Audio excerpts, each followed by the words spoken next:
Shalom, shalom, sean bendecidos, amados hermanos en el Señor. Gracias damos a nuestro eterno Elohim porque nos ha dado vida, nos ha dado salud y nos da esta oportunidad tan linda como cada semana de poder estar hablando, escudriñando, investigando, comentando sus sagradas escrituras y compartiéndola a través de este medio con ustedes.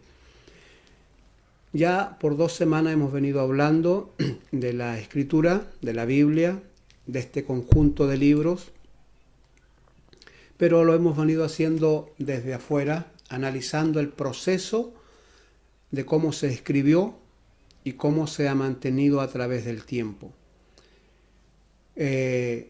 Cómo se escribió, ¿no es cierto?, en diferentes lugares, fue el proceso de su escritura. Se escribió en diferentes lugares, en diferentes épocas, en diferentes circunstancias, en diferentes idiomas, en diferentes, ¿no es cierto?, condiciones políticas. Y también tenemos que decir que no ha estado las escrituras, este conjunto de libros sagrados, exento de polémicas, de análisis, ¿no es cierto?, de investigaciones, pero que finalmente se ha mantenido a través del tiempo. Y de eso hemos estado hablando, cómo se ha ido conservando las escrituras, ¿no es cierto?, a través del tiempo, pese, ¿no es cierto?, que ha tenido una serie de dificultades, que ha pasado por diferentes circunstancias, ¿no es cierto?, y que aún permanece con nosotros. Como dijera el profeta Isaías en el capítulo 40, verso 8, sécase la hierba, sécase la flor, mas la palabra de Dios nuestro permanece para siempre. Así que hemos estado hablando ya por 2 semanas. La semana pasada, ¿no es cierto?, hablamos un poquito de lo que es el Viejo Testamento, y quisiese yo decir con respecto a esta palabra viejo, generalmente la palabra viejo en nuestro lenguaje, ¿no es cierto?, en nuestro país, podemos malinterpretar la palabra viejo o darle un sentido distinto a lo que se le da en el hebreo. La palabra viejo, ¿no es cierto?, acá cuando decimos viejo nos estamos refiriendo o pensamos que nos estamos refiriendo a algo ya en desuso, algo que ya no sirve, algo, ¿no es cierto?, que ya está quedando en el olvido, y tal vez sea la razón, ¿no es cierto?, de que también muchos ancianos hoy día están quedando en ese estado de abandono, o ellos sentirse de esa manera, que ya no sirven, que ya, ¿no es cierto?, están quedando obsoletos, que su opinión ya no vale, que no son un aporte a la sociedad, etcétera, etcétera, etcétera. ¿Por qué? Porque la palabra viejo, tenemos ese mal concepto de la palabra viejo. Sin embargo, en el hebreo la palabra viejo tiene un sentido muy, muy distinto, todo lo contrario a lo que podemos pensar acá. La palabra viejo es algo que se merece respeto, cuidado, algo que se merece la atención. Por eso dice la Escritura, ¿no es cierto?, delante de las canas te levantarás, ¿ya? No porque haya que respetar porque sea anciano, sino porque detrás de ese anciano hay un recorrido, hay una experiencia, hay una inteligencia que ha adquirido a través del tiempo, que la vida le ha enseñado. Hay, ¿no es cierto?, hay una fuente de información que a ti te puede servir, un consejo sabio. No está mal que el apóstol Pablo enseñara en sus epístolas, diciéndole a las mujeres ancianas, que las ancianas enseñen a las más jóvenes a amar a sus maridos, a estar sujetas a sus maridos, que aprendan a administrar bien su casa, que aprendan a vivirse de una manera casta, ya de una manera moderada. De esa manera aconsejaba el apóstol Pablo a las ancianas, ¿ya? De manera, amados hermanos, que el concepto de la palabra viejo en nuestro idioma, en nuestro lenguaje o en nuestra actualidad, a lo mejor tengamos un mal concepto de la palabra viejo. Entonces, cuando hablamos del Viejo Testamento, a lo mejor podemos pensar lo mismo, que está en desuso, ¿no es cierto?, y que tenemos que regirnos por el Nuevo Testamento, cómo nace, ¿no es cierto?, la famosa teoría del reemplazo.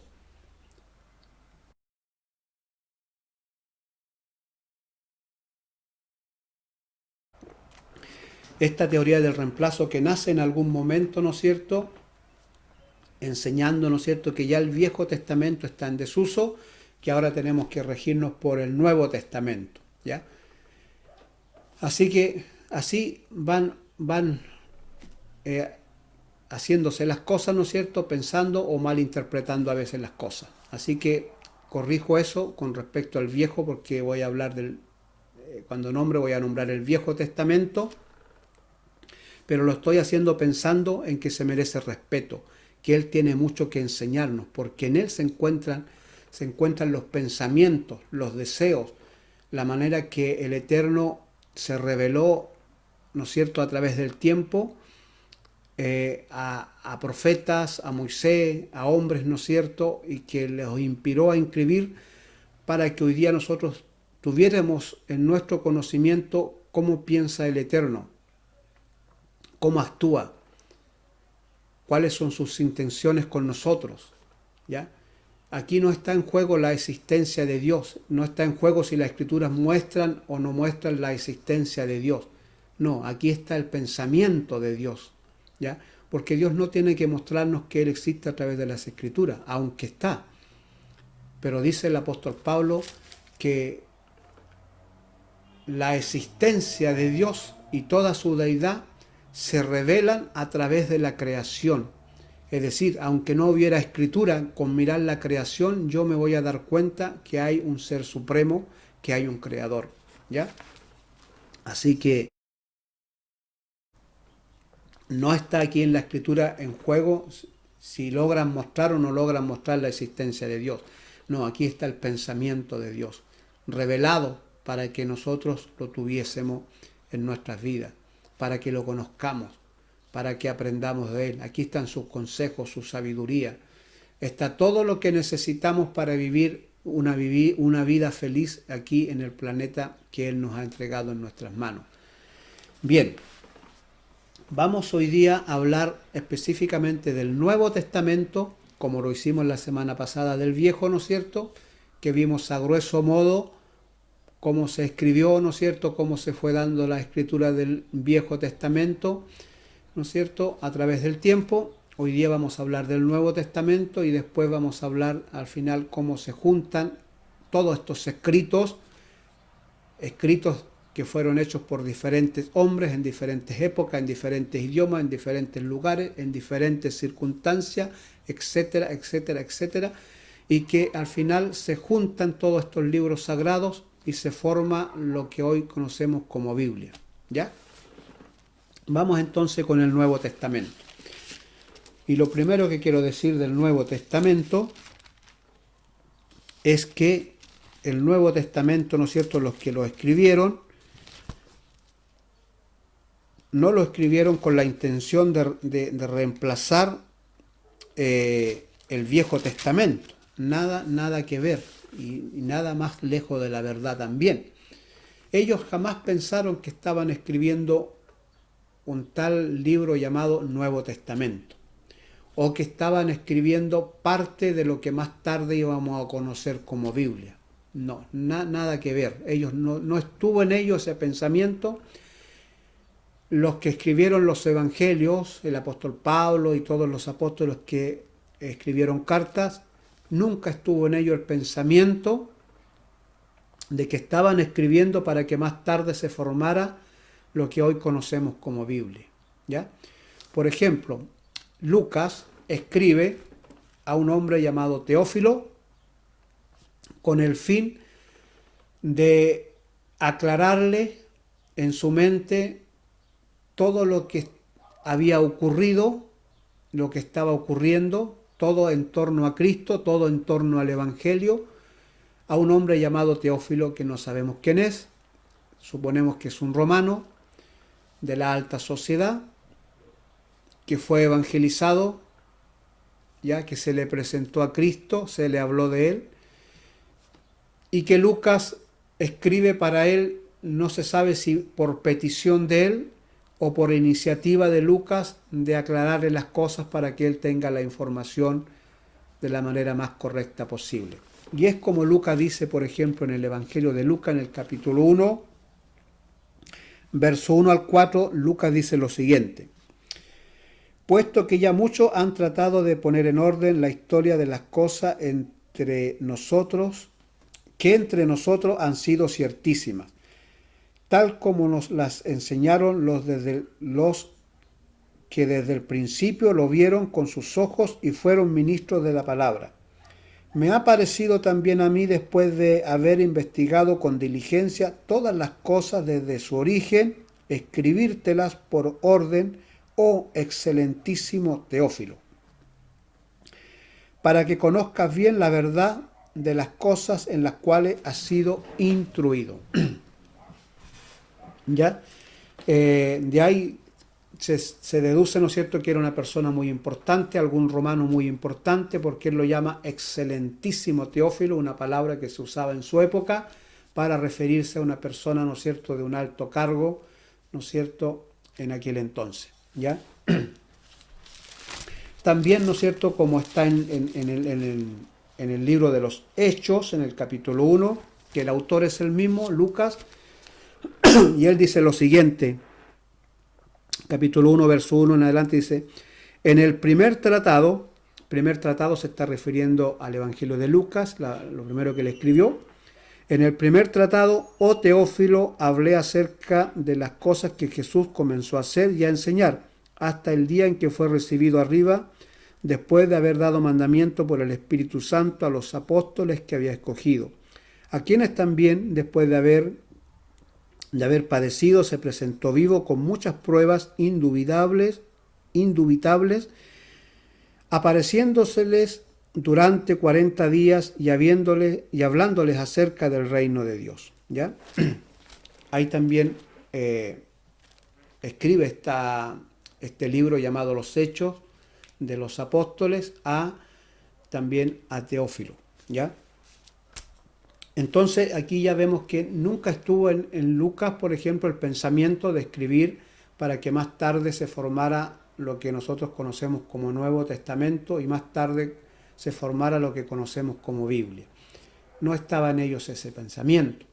Lo mismo también pasa con las cartas del apóstol Pablo. Pablo no está escribiendo para que se forme un libro llamado Nuevo Testamento, ¿ya?, sino que las cosas fueron dándose de a poco, ¿no es cierto?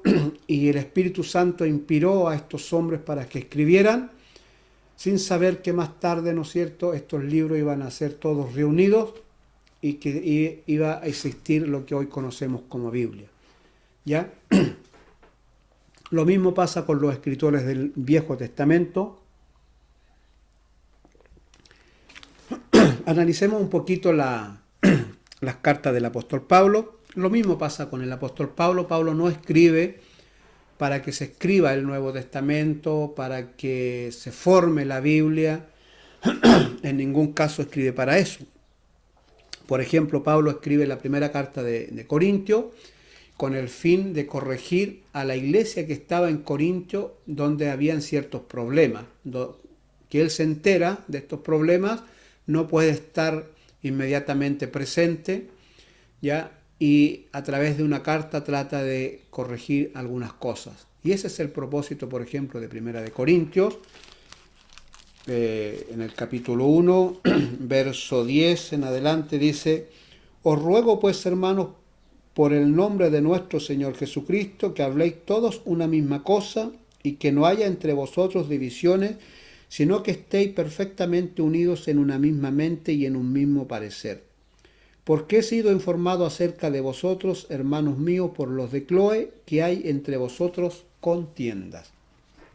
Ahí nosotros ya encontramos también, ¿no es cierto?, que esta carta fue escrita a Tesalónica con el fin de corregir estos problemas que estaban ocurriendo dentro de la iglesia, estas divisiones que estaban ocurriendo dentro de la iglesia, estos conflictos, ¿ya?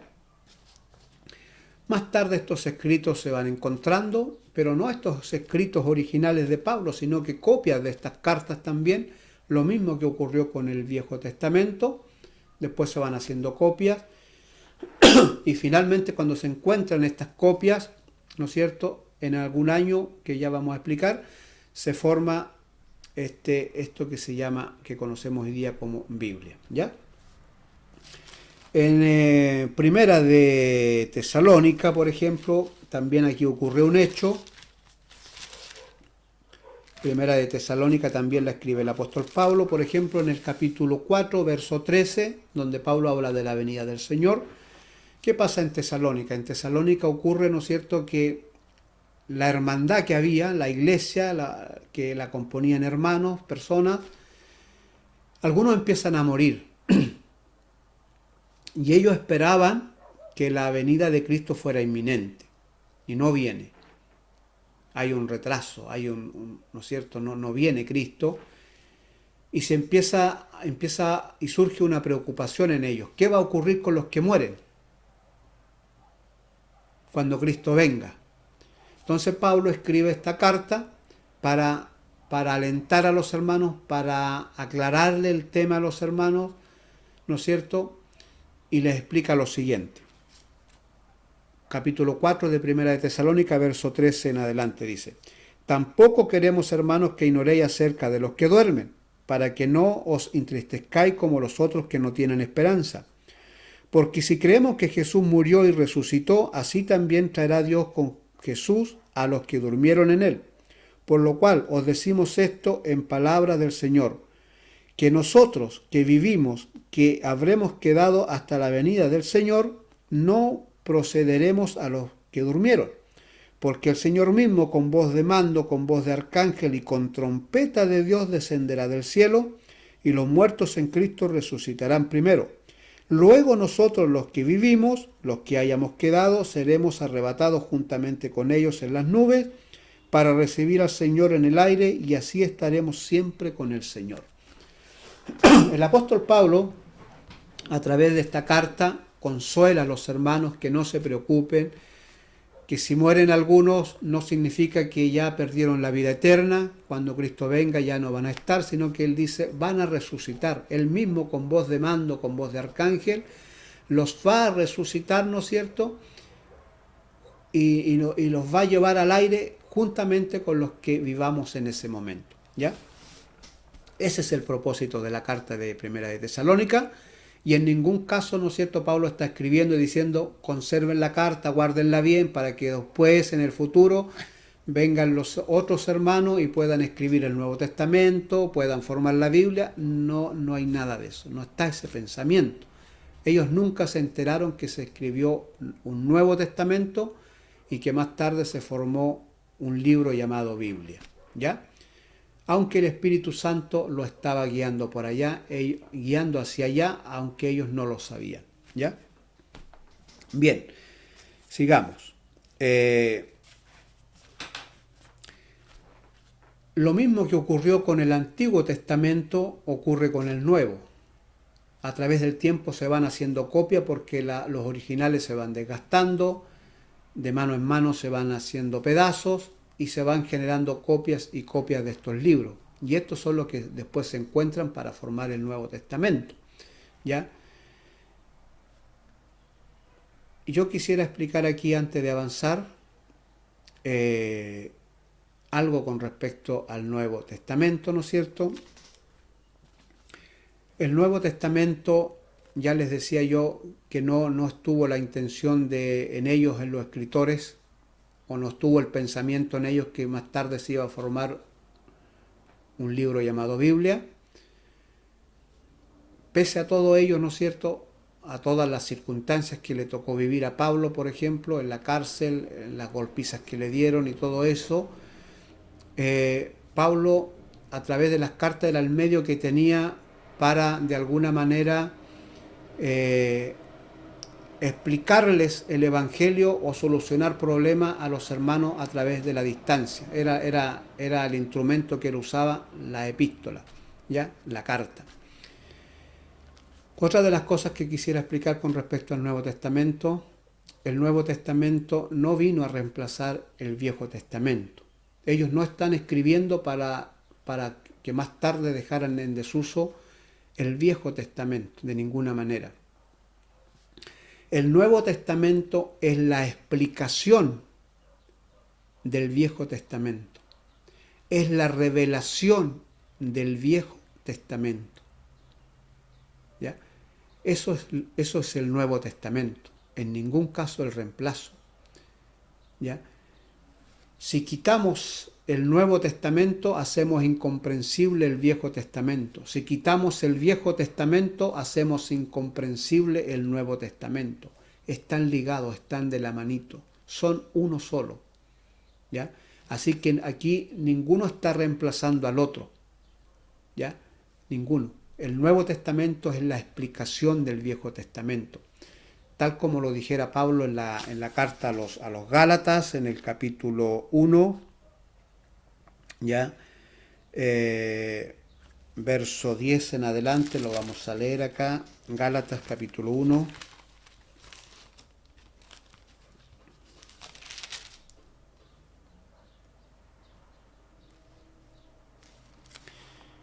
Déjeme ver, perdón, Gálatas capítulo 1, verso 11 al 16. Gálatas 1, verso 11 al 16. Más os hago saber, hermanos, que el evangelio anunciado por mí no es según hombre, pues yo ni lo recibí ni lo aprendí de hombre alguno, sino por revelación de Jesucristo. Porque ya habéis oído acerca de mi conducta en otro tiempo, en el judaísmo, que perseguía sobremanera la iglesia de Dios y la asolaba. Y en el judaísmo aventajaba a muchos de mis contemporáneos en mi nación, siendo mucho más celoso de las tradiciones de mis padres.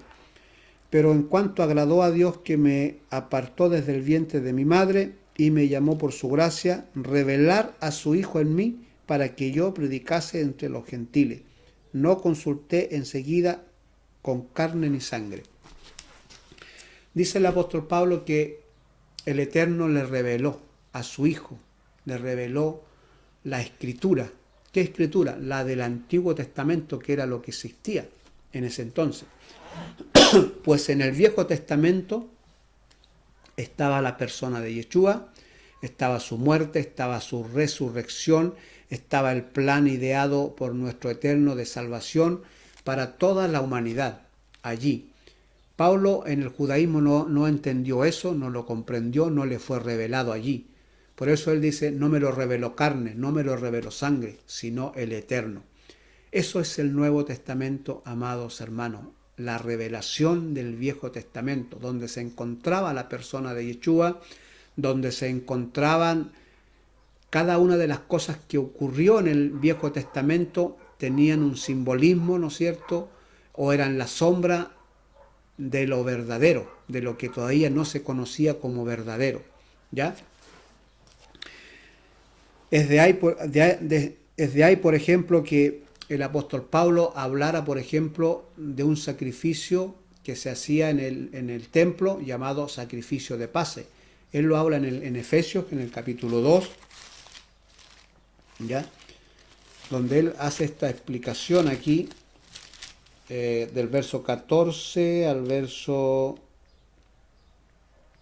16. Vamos a leer aquí, mire. Del verso 14 al verso 16, Efesios capítulo 2 dice,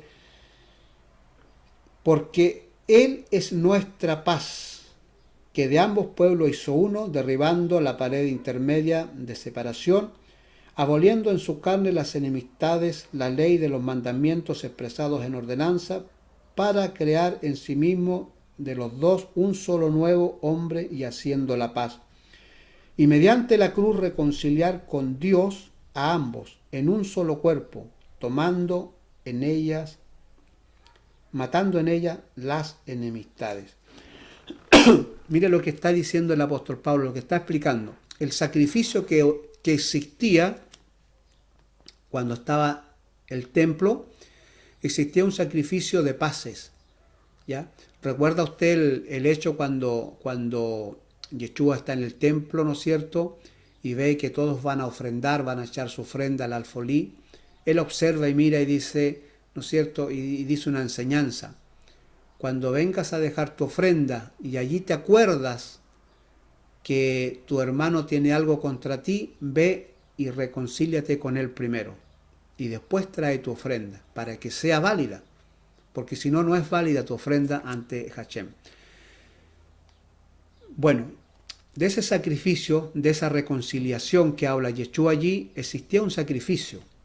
Es decir, si yo tenía un conflicto con alguna persona y estaba enemistada con alguna persona y quería reconciliarme, yo tenía que ir donde esa persona a pedirle perdón, ¿no es cierto?, a reconciliarme con él, pero eso no terminaba en palabras. Yo tenía que invitarlo al templo, yo tenía que llevar un sacrificio, es decir, un cordero, invitarlo a él, y el sacerdote allí sacrificaba ese animal y una parte de ese animal me la daba a mí, esa carne asada por el fuego.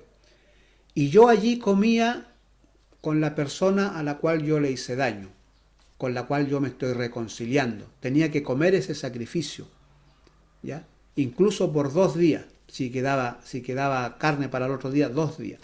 Es decir, literalmente nos teníamos que comer un asado en la puerta del templo.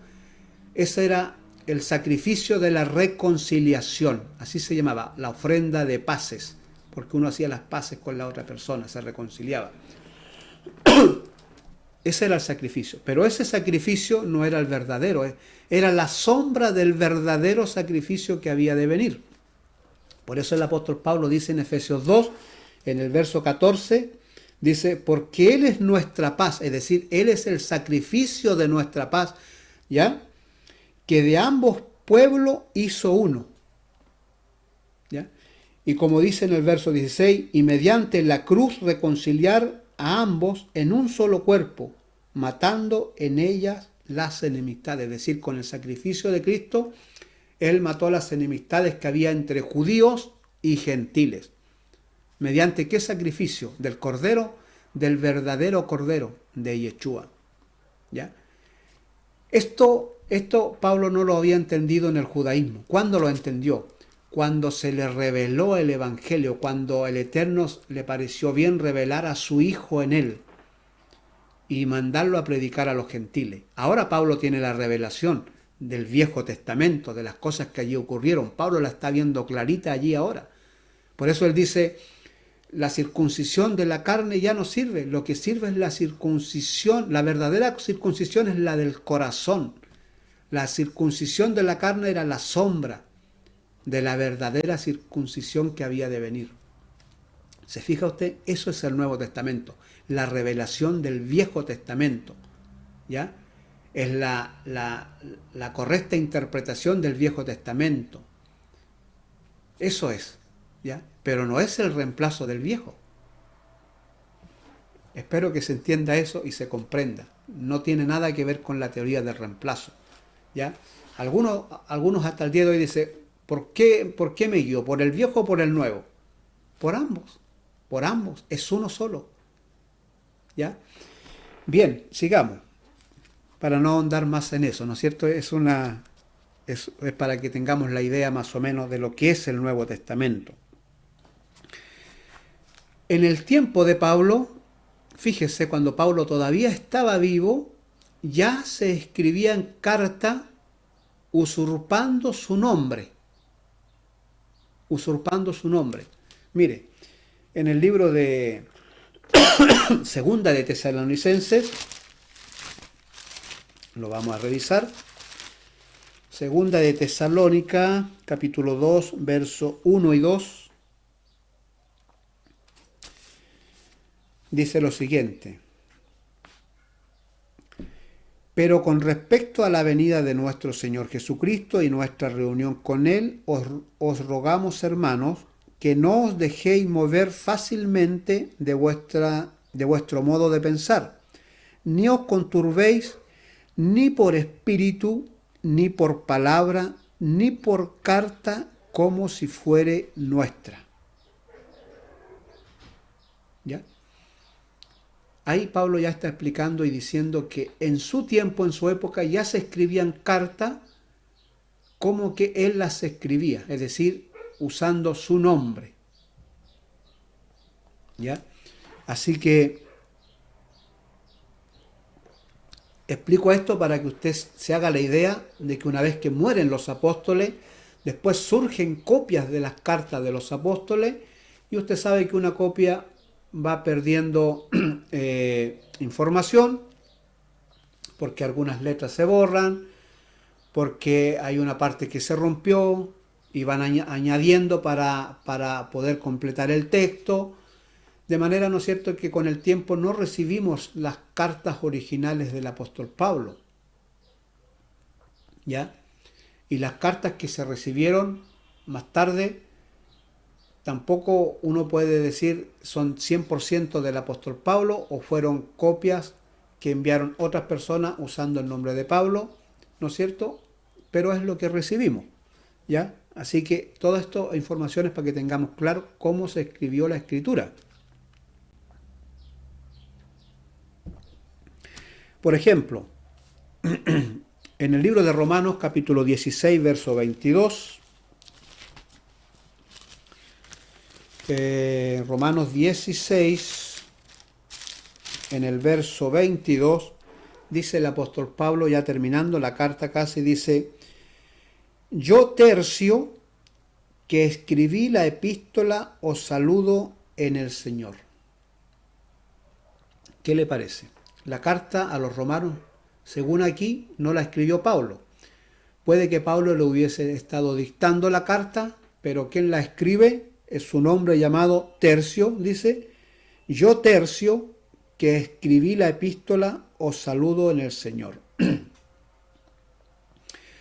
¿Por qué razón podría Pablo no haberla escrito él? Bueno, hay varias teorías. Una, por ejemplo, que el apóstol Pablo estaba sufriendo de su vista, ya sea por una enfermedad, ya sea por las golpizas que sufrió Pablo en diferentes lugares. Ya sufrió muchas golpizas, el apóstol Pablo le golpearon mucho su cabeza y eso puede también haberle provocado daño a la vista, y por esa razón a lo mejor él no podía escribir y tenía que usar de alguien que le escribiera sus cartas, ¿ya? Y aquí en el libro de Romanos escribe un hombre llamado Tercio, donde él dice: yo, Tercio, que escribí la epístola, os saludo en el Señor, ¿ya? En Gálatas, por ejemplo, 4:15, lo vamos a ver aquí también, Pablo por lo menos menciona aquí que tenía algún problema él en la vista. Vamos a ver aquí el libro de Gálatas, en el capítulo 4, verso 15, dice el apóstol Pablo, 4:15, dice: ¿dónde pues está esta satisfacción que experimentabais? Porque os doy testimonio de que si hubieses podido, os hubierais sacado vuestros propios ojos para dármelos. Allí el apóstol Pablo menciona, ¿no es cierto?, el caso de sus ojos, que probablemente ya tenía algún problema en la vista, ya sea por enfermedad, por las golpizas que él tuvo, ¿no es cierto?, o por la misma vejez, y en aquel tiempo todavía no habían ópticas, ¿no es cierto?, para poder hacer lentes, ¿ya? Y por esa razón a lo mejor hacía uso de escritores, ya, de personas que le ayudaran a escribir, ya. Otra de las cosas que tenemos que decir del apóstol Pablo con respecto a sus escrituras está en el libro de Segunda de Corintios, capítulo 16, verso 1, también lo vamos acá a analizar. Segunda de Corintios debe ser Primera de Corintios, yo creo. Vamos a ver acá.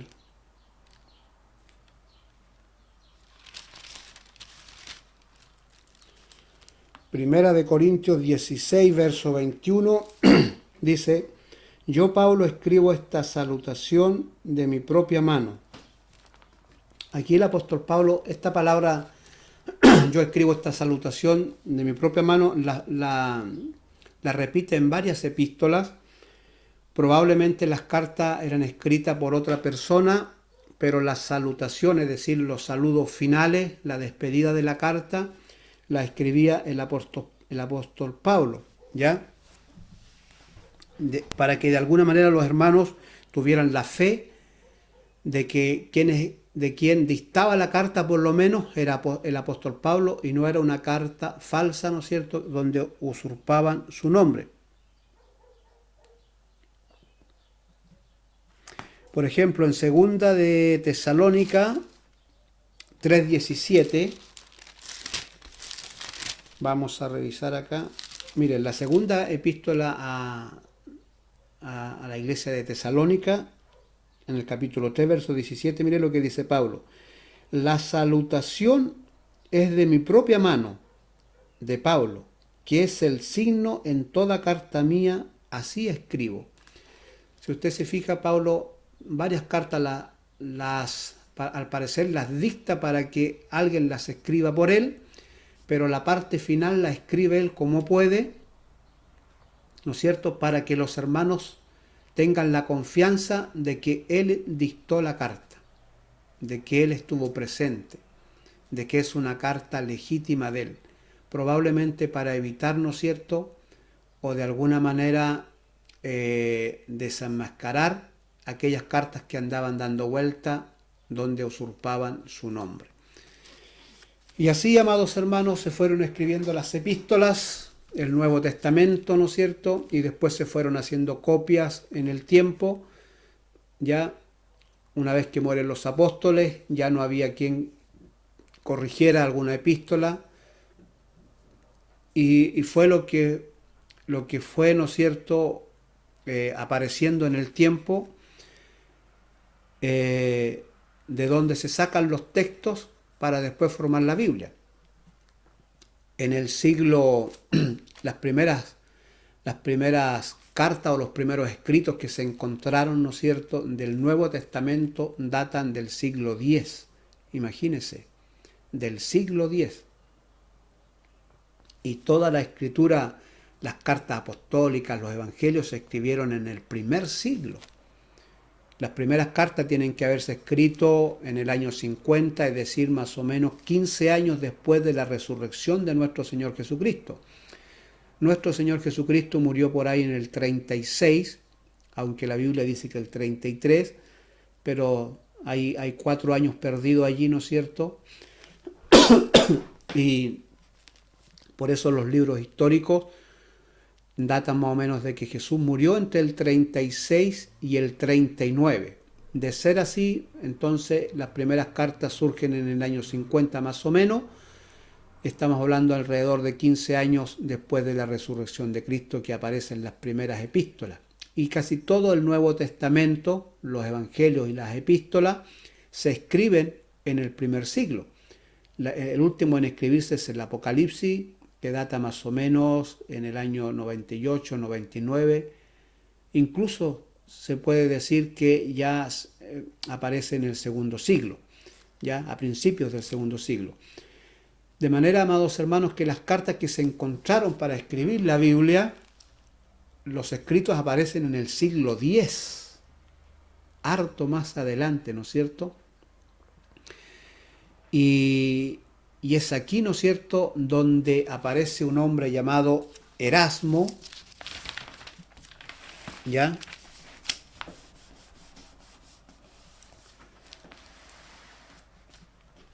Erasmo de Rotterdam.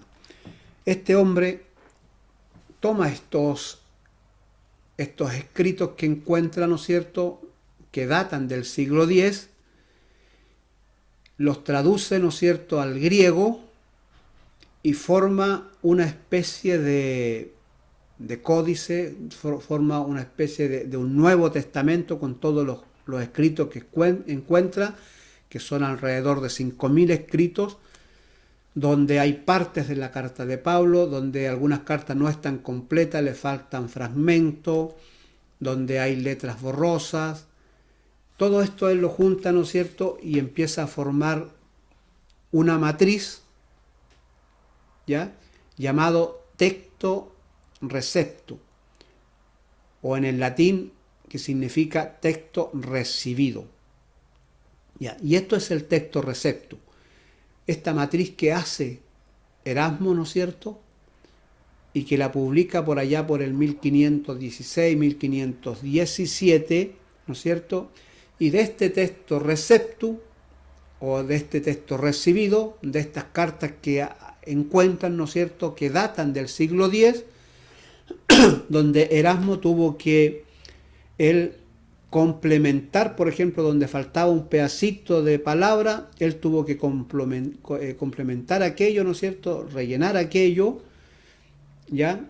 Y es allí donde se agregan textos, es allí donde también entra un poquito el pensamiento con respecto a la Trinidad, a la persona de Cristo, a la deidad de Cristo, donde entra el pensamiento también, por ejemplo, con respecto al bautismo, ¿ya? Que después a lo mejor más adelante hablamos un poquito de eso, ¿ya? Y entra todo esto aquí en este texto receptu, ¿ya? O en este texto recibido, en esta matriz que se está haciendo, de donde después esta matriz se va a usar para sacar las traducciones de la Biblia que hoy en día tenemos, ¿ya? Esto es el texto receptu, ¿ya? Y esto lo publica entonces Erasmo de Rotterdam en el año 1516. ¿Ya? Él hace esta matriz, ¿no es cierto?, de donde después sacan, ¿no es cierto?, las versiones de la mayor versiones de la Biblia que nosotros hoy día conocemos, ¿ya? Más tarde, ya en el 1844, se encuentran textos más antiguos que los textos que encontró Erasmo. Y a esto, ¿no es cierto?, se le llama el Códice Sinaítico, ¿ya? Este fue encontrado, ¿no es cierto?, en el 1848 por Constantine en el monasterio de Santa Catalina a los pies del monte Sinaí. Este hombre visita allí el monasterio aquel, ¿no es cierto?, y va a una biblioteca que tenían, cuenta la historia, y encuentra en un basurero tirado estos manuscritos, ¿no es cierto?, que él rescata de allí, ¿no es cierto?, y los logran investigar y se dan cuenta que son prácticamente casi la Biblia completa, el Antiguo y el Nuevo Testamento, escrito de una manera conservada regularmente, ya con el griego de su época, y que datan más o menos del siglo III, siglo IV. Y ahí entramos, ¿no es cierto?, ya a un conflicto y a una polémica, porque tenemos traducciones con el texto receptu que hizo Erasmo de Rotterdam, y después encontraron estos textos que son más antiguos que los que usó Erasmo, que datan del siglo III y IV. Y es allí donde surge una polémica el día de hoy, ¿no es cierto?, por cuáles textos vamos a regirnos. Por el texto receptus que hizo Erasmo, que lo hizo, ¿no es cierto?, cuando encontró escritos del siglo X, o del Códice Sinaítico, ¿no es cierto?, que datan del siglo III o siglo IV. Porque hay algunas diferencias allí, ¿ya? No grandes diferencias, pero el problema es que son diferencias doctrinales y allí complican un poco la situación. Como por ejemplo está la deidad de Cristo, de la persona de Cristo. Cómo se entendía, ¿no es cierto?, en los primeros siglos la persona de Cristo. Me refiero a la Trinidad que se habla, ¿no es cierto?, a la encarnación del Dios Padre que se habla, ya que el Padre se encarnó en el Hijo, ¿no es cierto?, y vino a la tierra. ¿ya? Y en los primeros textos sinaíticos, pues no da esa idea, ¿ya? También con respecto, por ejemplo, a lo que es el bautismo, donde al parecer no aparece, ¿no es cierto?, Mateo 28, el último versículo donde dice, ¿no es cierto?, que tienen que ir los apóstoles a predicar a toda criatura, a toda nación, bautizándolos en el nombre del Padre, del Hijo y del Espíritu Santo. Pues ese es el único texto que se encuentra que se tiene que bautizar en el nombre del Padre, del Hijo y del Espíritu Santo. No hay otro texto. Y entonces es aquí donde van surgiendo los teólogos, ¿no es cierto?, y un análisis, y donde tenemos que estudiar la Escritura con cuidado, porque tenemos que fijarlos en el contexto para ver si ese texto fue añadido o está adulterado o tiene algo extraño. Por ejemplo, con el caso del bautismo, dice en Mateo 28 al final del texto que se tiene que ir a bautizar en el nombre del Padre, del Hijo y del Espíritu Santo, pero cuando uno va al contexto del Nuevo Testamento, ninguno de los apóstoles bautizó en el nombre del Padre, en el nombre del Hijo y en el nombre del Espíritu Santo. Solo lo hacían en el nombre de Jesús. Y es allí en esos detalles donde tenemos que poner cuidado, porque ahí aclara claramente, ¿no es cierto?, ese texto pudo haber sido añadido, ¿ya? Porque ¿por qué los apóstoles no iban a obedecer a Jesús si Él le dijo bauticen en el nombre del Padre, del Hijo y del Espíritu Santo? Pero ellos lo hicieron solamente en el nombre de Jesús. Así que hay también, ¿no es cierto?, hay polémicas de las cuales yo les decía la semana pasada, ¿no es cierto?, que son cosas que después ya uno tiene que hilar más fino y verlo con otro punto de vista, ¿no es cierto?, con otra información. Yo aquí solamente quiero darles más o menos cómo ocurrieron las cosas, la parte más gruesa del asunto, ¿no es cierto?, y espero que de alguna manera les sirva y les haya gustado a ustedes, ¿no es cierto?, lo que hemos tratado con respecto a la Biblia. La semana pasada vamos a terminar el tema presentándoles un poco lo que es la Biblia del Oso y la información que nos da Casiodoro de Reina con respecto a la traducción que él hizo y los textos que usó para traducir la Biblia del Oso al castellano, ¿ya? Así que también hay información importante. Subí en algún momento esa información, pero ya lleva bastantes años en las redes sociales esa información, así que la vamos a renovar y con eso terminamos la semana, ¿no es cierto?, que viene, si el Eterno nos permite, hablando con respecto a cómo se escribió la Escritura, ¿ya? Así que por hoy, Jehová, Shalom, sean bendecidos, que tengan una linda tarde. Amén.